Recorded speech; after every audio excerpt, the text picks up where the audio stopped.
Coming, oh, sorry. Yeah. So coming to what is PET scan itself. Um, for those who are familiar with, who might not be familiar with this, let me just discuss a little bit about this and about how it is different from normal scans. PET scan or positron emission tomography scan, it's a safe, effective, and painless imaging method that is used to detect the presence and extent of cancer or other different medical conditions like cardiovascular diseases, neurological diseases. Unlike conventional imaging, where like X-ray and CT scan or MRI also, there it evaluates the alteration in the normal anatomy and the enlargement of lymph nodes or masses, etc.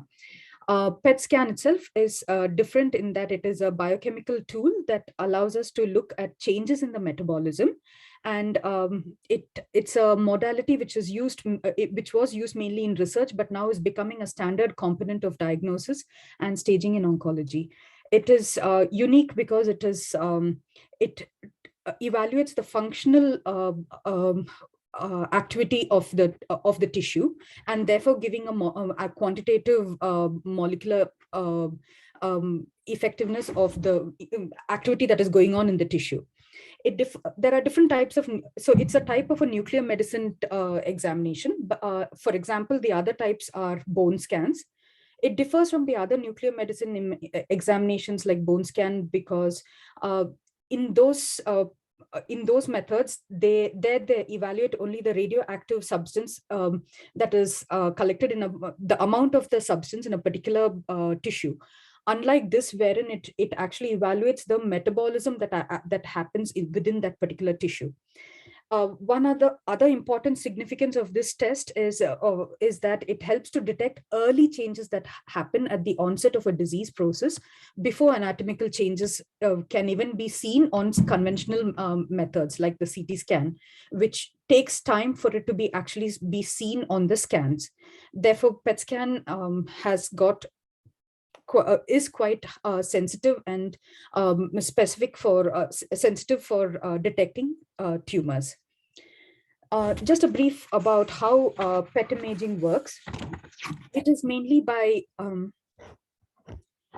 so it is radionuclide tracer is tagged on to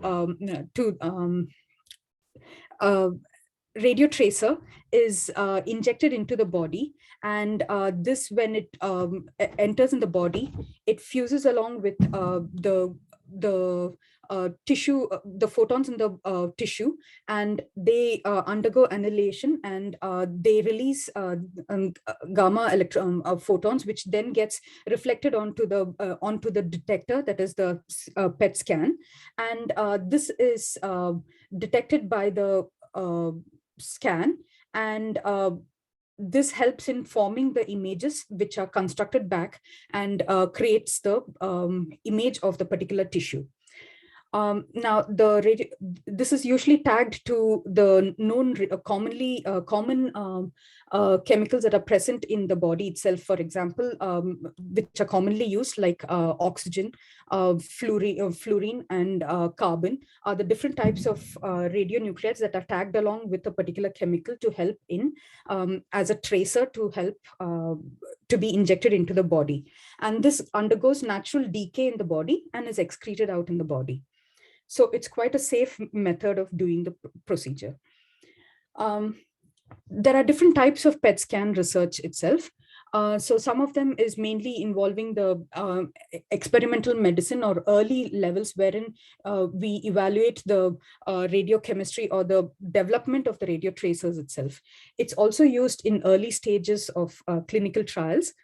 And some other forms of research in PET scan is also to develop and to evaluate the novel tracers or new tracers and new methods of PET scanning also, and also to evaluate how the tracer is taken up in the body, which is called as kinetic modeling methods with different algorithms, and to use them in particular tumor types and to see how the uptake is. and also different methods of image quantification also plays different roles in the types of PET scan research. FDG PET, I'm sure you all must have heard this.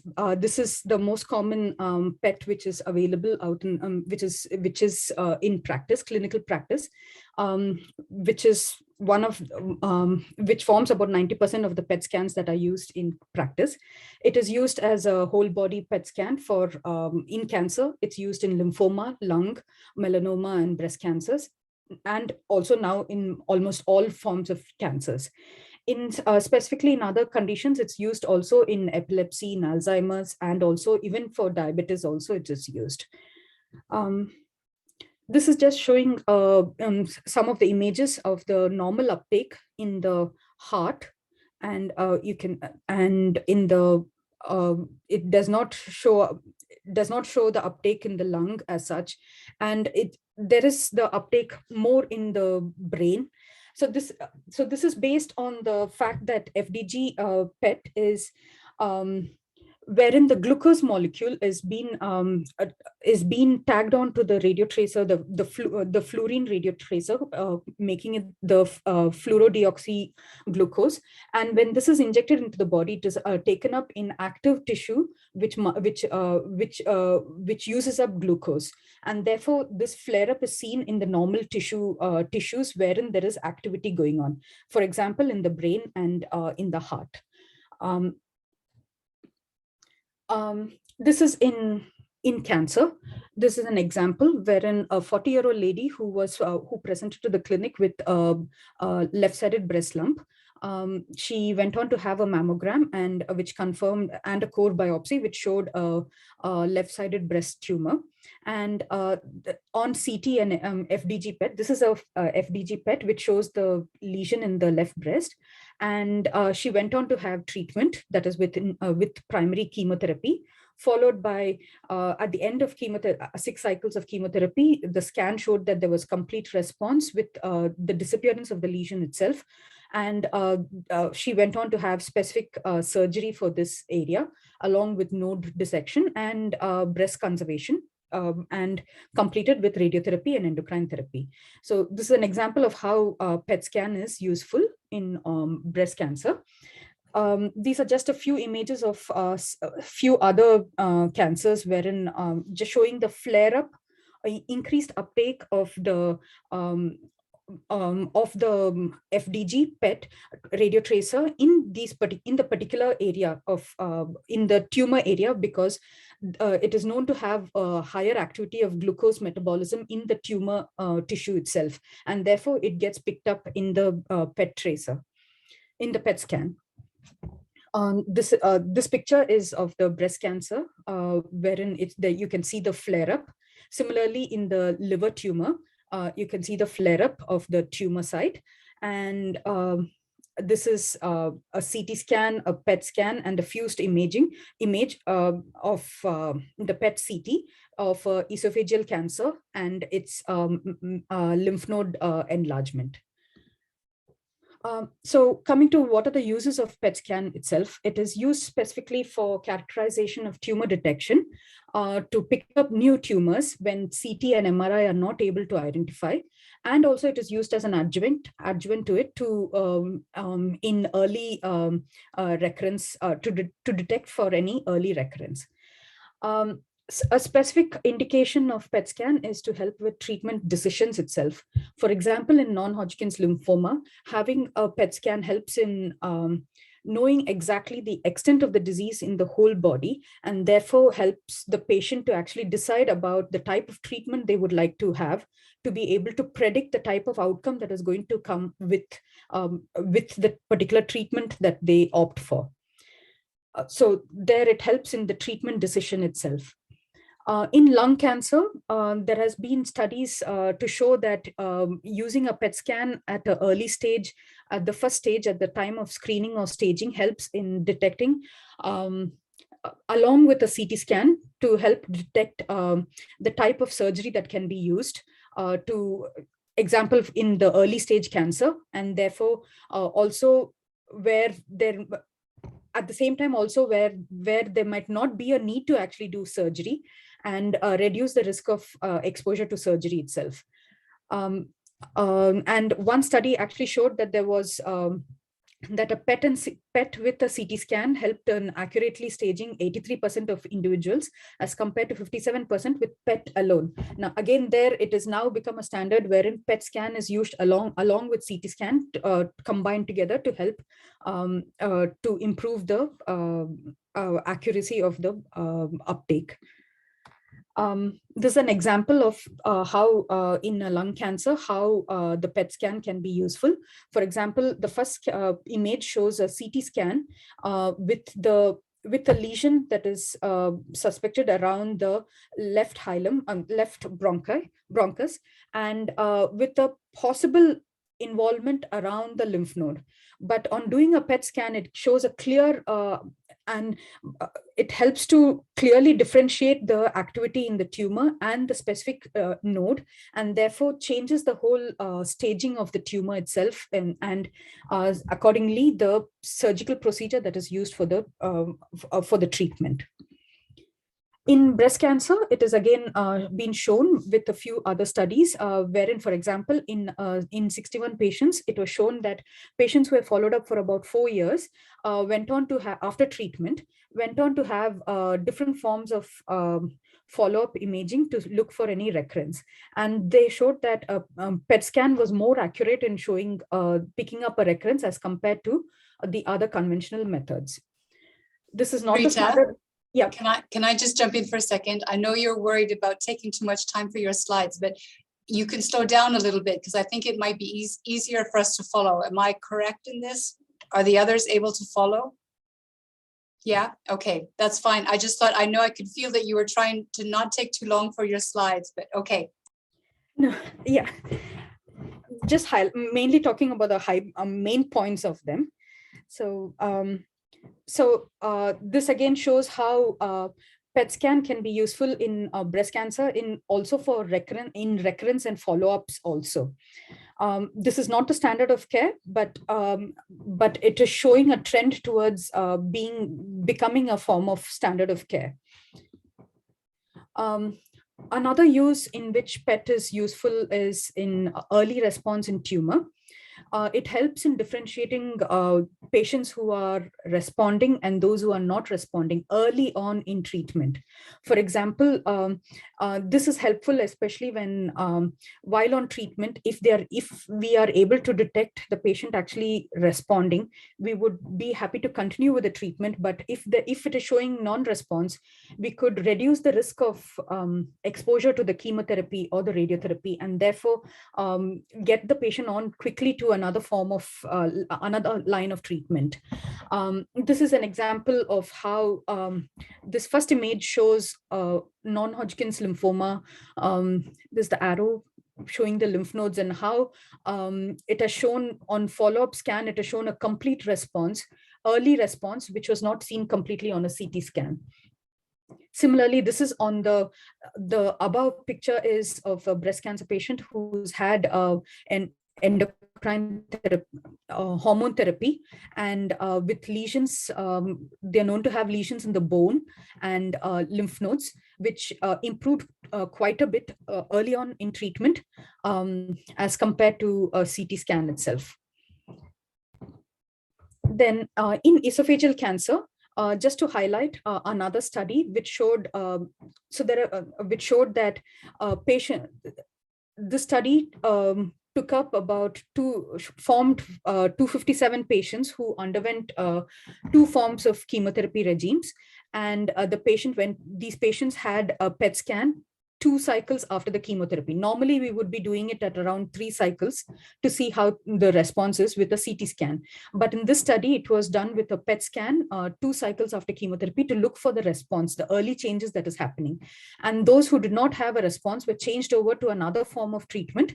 And this again showed for patients who switched to this alternative chemotherapy, almost 16% achieved a complete disappearance of the cancer. And this significantly higher is significantly higher than the historical experience. And although improvement in chemotherapy regimes and additional studies are ultimately needed, the study suggested that it might be a valuable tool to help oncologists individualize treatment for their patients. These are again few other examples wherein personalized treatment is provided for the patient.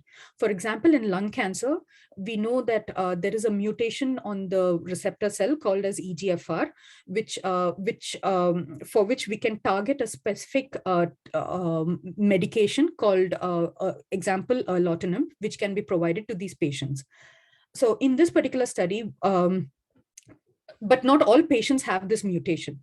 So in a particular study with 10 patients, 5 patients who had the mutation and 5 patients who did not have the mutations, the patients underwent PET scan with a radio-labeled erlotinib. That is, the drug was tagged along to the radio trace to the PET scan, and this was and the patients underwent the scan, and it showed that there was a higher uptake in those who had the EGFR mutation. So this indicates that the PET scan may be a non-invasive predictive marker that identifies lung cancer patients who might benefit from this particular type of treatment. Similarly, another example of this is in prostate cancer, wherein PSA is a prostate-specific antigen, which is used for follow-up of patients to look for activity of tumor or recurrence of tumor.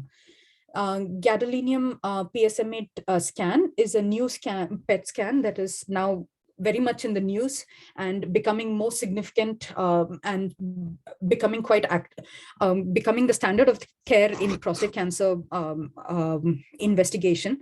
And it has shown it is by targeting the specific antigen receptor that sits on the surface of the prostate cancer cell called PSMA.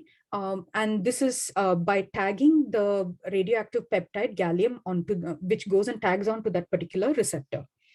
And this is an example. This picture here shows an example of the uptake in the prostate itself, which normally would not have been seen in the normal scan because of the uptake on the bladder. But because it is specifically for the PSMA itself, you can see that it picks up and therefore can detect it. Another place where PET scan is used is in drug effectiveness. In particular, drug effectiveness, like for example, in neuroendocrine tumor, it is used in early drug development itself for proper selection of patients, and also to and also, if possible, to also remove candidates who might not be actually benefiting from it. It's another form of confirmation of drug efficacy along with histopathological analysis. An example of this is the lutetium dotatate scan, which is used in neuroendocrine tumors, which is a peptide receptor radionuclide therapy, radionuclide therapy.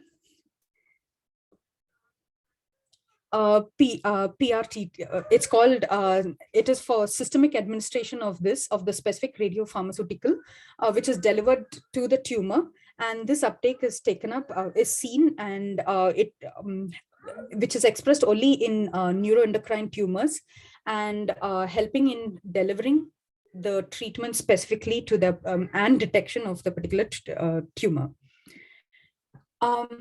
Just to mention a few issues from PET scans itself. Normally, PET scans take a long duration of time because they go through a number of, it has to go through a long process wherein from the time of development of the radiochemistry of the tracer itself to its use in biological use and use in research, clinical research, and then going on to being taken up for a particular tumor type or a particular treatment selection. And finally, after that, to the point of being used in practice, in clinical practice, is a very long period. This is an example. This timeline shows an example of how FDG PET, which was developed as early as in 1970s, took about more than 20 years to be able to come to a point wherein it is now used regularly in clinic. So this is so most tracers take a very long time, and also the other major because it involves not only funding, but also we need a particular the radio tracer also needs to be manufactured in a particular place called the cyclotron, where the radio tracer can be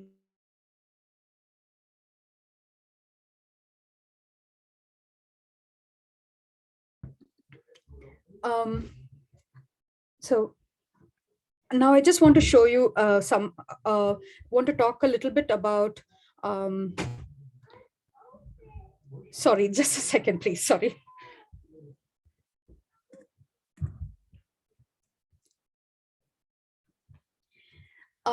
Now I'm just going to be talking about a little bit about one of the projects that we are working in Professor Bayaji's team. This was an early research project done at Imperial College. It is called the effect of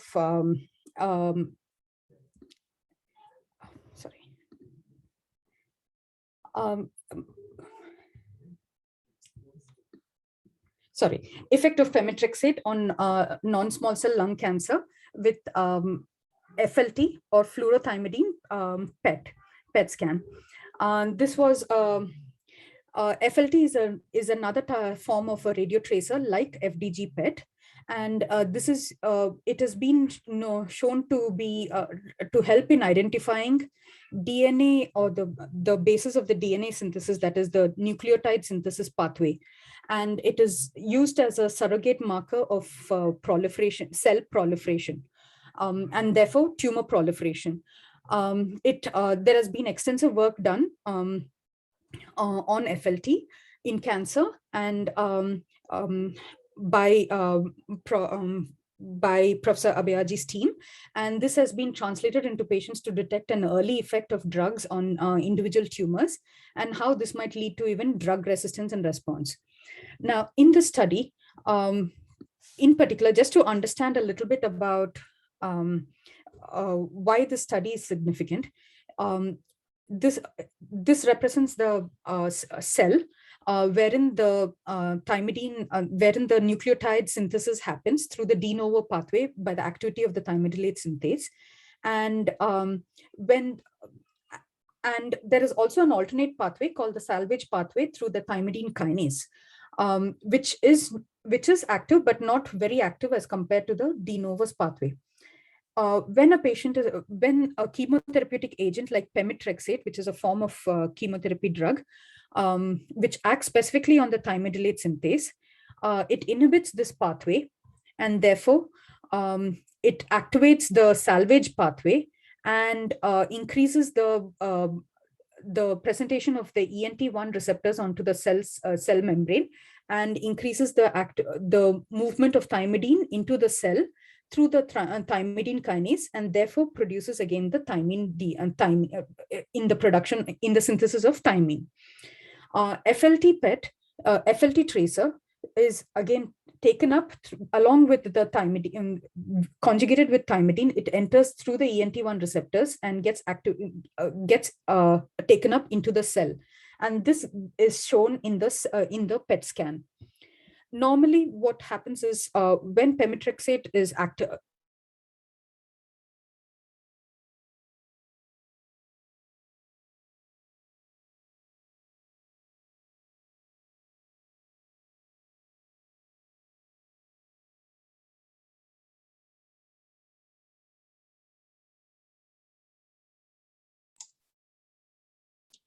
Are you still with us, Preetha?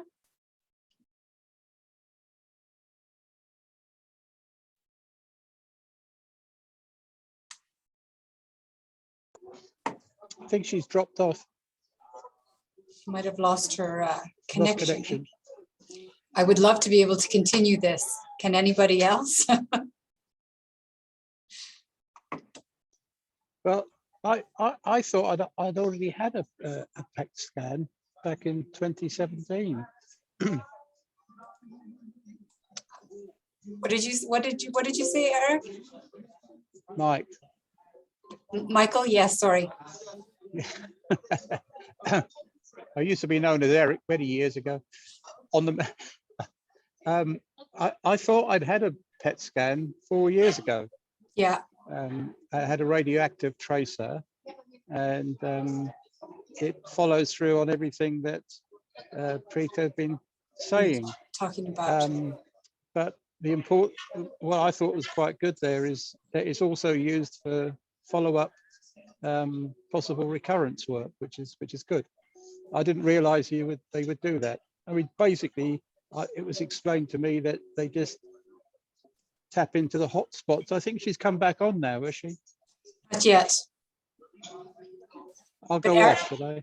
But Eric has just unmuted himself. Does that mean he's going to speak? So I'm just gonna. Hello, yes. Eric. Hello. How are you? Hey, good.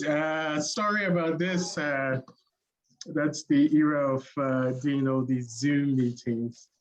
I guess I could carry on for Preetha. So effectively, what Preetha was trying to say was that, we've got FDG PET. FDG PET is based on glucose being tagged with a radioactive tag, small radioactive tag. So it's taken up by all cells that require glucose. So you would have seen that the brain lit up, and that's because the brain requires glucose in much the same way as a cancer cell requires glucose. So cancer cells also light. And what the team has been trying to do is to develop other probes, like the glucose probe, to try and understand other aspects of cancer biology. So Preetha showed you FLT, or fluorothymidine, which we've been using for a number of years now to really understand how tumor cells make DNA. And that's what is being used for. But before she dropped off, I guess the story she was trying to tell you is that biology is not so straightforward sometimes. And what we discovered in the lab was that as patients are treated with drugs that are classed as TS inhibitors, and pemetrexed is one of these drugs, they are called Timelase synthase inhibitors. The broad class of drugs somehow causes these receptors to move to the surface of the cell. And when they do so, they help FLT to go into the cell even more, which allows Preetha in her research and other people like Laura Kenny and Sanjay Popat and Tara Barwick, who are all part of this, to really begin to see how the drug is working, not just on one lesion, one tumor, but also all the lesions if it's a metastatic patient. And I think that is important because one of the ways that cancers become resistant to treatment is potentially all the lesions may not respond to the treatment, but sometimes it's one or other lesion may be responding and another is not responding. And that sort of what we call heterogeneity in response is dead important. And is what Preetha has been studying with this fluorothymidine. And also not just the cancer, but also you can begin to see whether the drug has an effect on the intestines, the bone marrow. And you can study that in a single visit with the PET scan. Preetha, are you back? She's back. Yes. Right. So I was just trying to take forward part of your story, but maybe you could you could finish off. Yeah. As Eric mentioned, I'm just going to tell a little bit about this, just showing an example of how the study, it showed how the uptake was so varied among the lesions in different in a single patient itself. And wherein, for example, this water flow plot shows the individual lesions. Like one patient had more than one lesion, but not all lesions showed the same type of uptake. Most of them showed an increase, but some of them also showed a decrease. And those who showed an increase, some of them showed in the follow-up scans, they showed that they had responded to tumor. Some of them showed that they did not respond to tumor. So this again shows that it was a mixed response as such.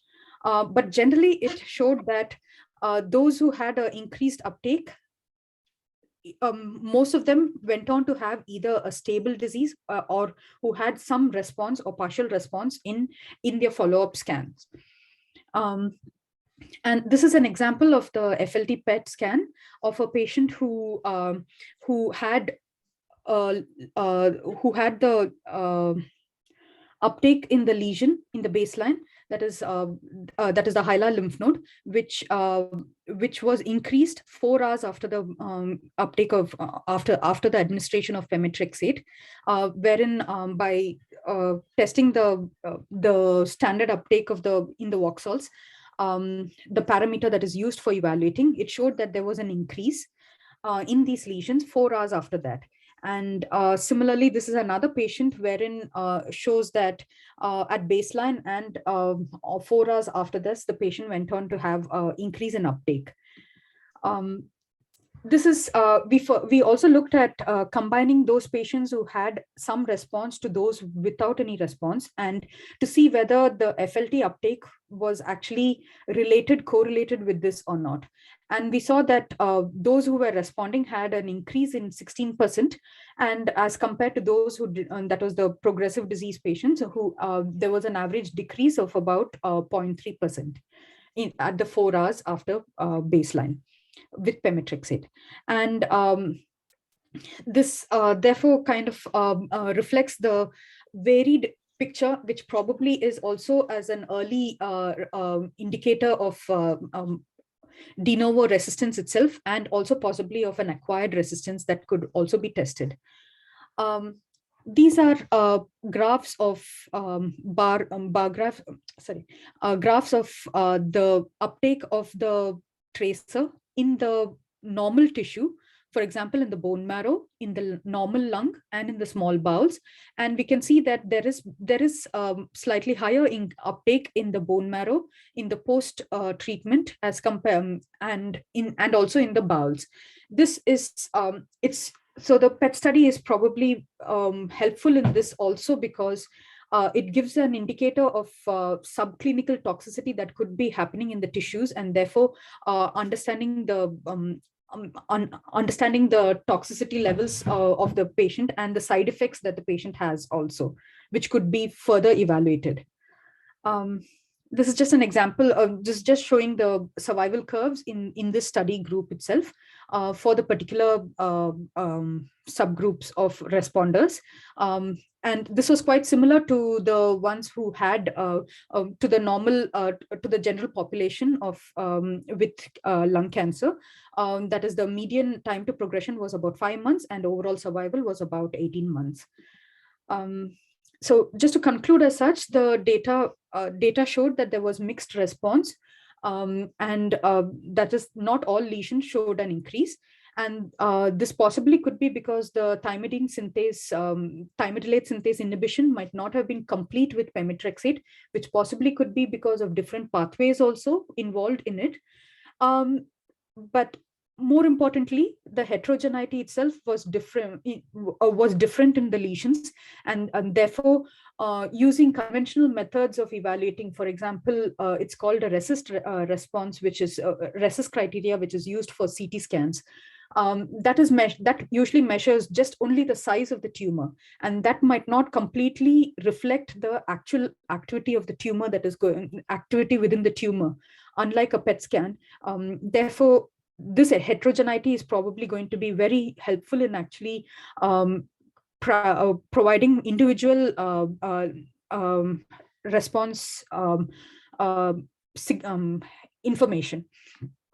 And therefore, it could be used as a biomarker to help predict the response also. Of course, there are further studies are required to come to a point of being completely in clinical use. So this is just summarizing the general talk itself about PET scan research in cancer. PET scan research involves different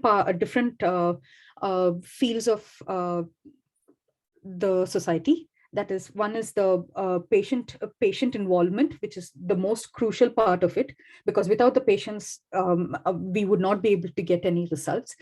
And also the clinician involvement to help them to be able to make decision making and to facilitate this treatment. It's important for the clinicians to also to be involved.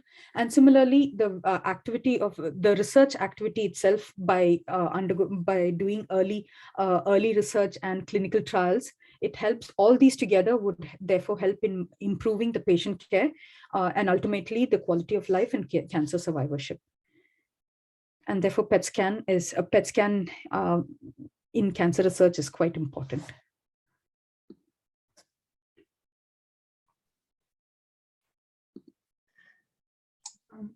Thank you so much, Preetha. Yeah, should I maybe add a bit to it? So I guess the sum of this from Preetha is that most patients who go into the clinic have a PET scan, usually to see the extent of the cancer. And the type of research that we're trying to do is to develop new ways of understanding cancer biology through a similar sort of activity. But in this case, we're making new probes that we can use, similar to the glucose probe. We're making new probes that we can use to understand the cancer better. In fact, some of the probes no longer look at glucose, they look at how the cancers use fat, lipids. And you could see Preetha's images where the glucose shows up in the brain. Therefore, if you want to make something that is more specific for brain cancer, you might actually want to not use glucose, but to use something else that is eaten up by the cancer, but not by the healthy brain. And so we are developing a lot of new probes. And the story that Preetha told was also about how we bringing forward an understanding of why certain patients respond and others don't. And in fact, some of these studies are done as early as 4 hours, as you would have seen in Preetha's slides, which is 4 hours after a drug. So we're certainly studying what the drug is doing to the cancer at a very early point. And to also get information on how the drug is affecting the healthy tissues, the intestines, and this is critical because, you know, in the past, a lot of cancer trials have not focused on the toxicity, the potential toxicity. And so having the opportunity to study each cancer and the healthy organs is quite important. Now we can't do all this with our patients, obviously. A number of these studies are actually of no benefit immediately to patients when they join the trials. They do it to support what would be available to society in 5-10 years' time. And so, you know, we can't appreciate the commitment that patients provide to this type of studies that we develop. Of course, they see some of the results that come out of the studies, but really they are of no immediate benefit to patients, yet they support us to support what could be possible in 5-10 years' time. And I think that is amazing, and we can't thank all the patients who have supported this work enough. So I just wanted to add that to what Preetha said. I think that's something that always amazes me with PET research as well, is that often there's a very small window.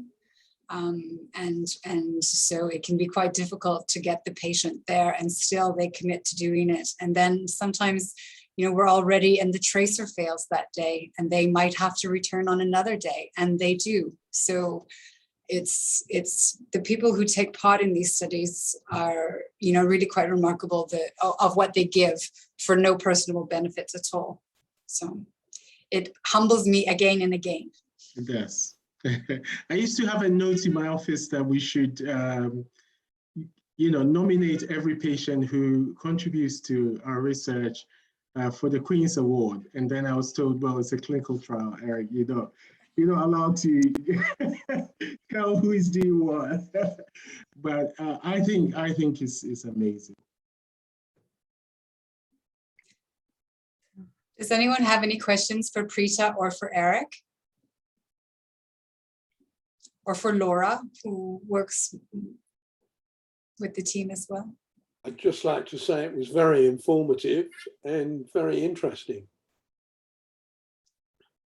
Thank you. Thank you. Thank you.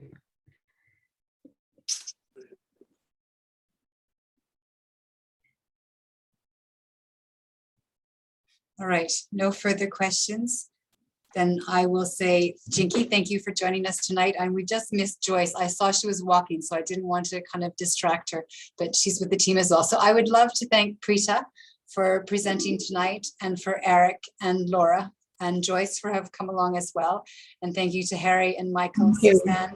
We lost Diana, but thank you very much for joining tonight. And I will do my best to find a speaker for a face-to-face event at in Maggie's in December before we break for Christmas. But thank you very much for joining us. Yeah, thank you very much. All Thank right. you. Thank you. Yeah, really great. You Thank will you very much. circulate those slides. Yeah, thank you. Splendid. Thanks very much.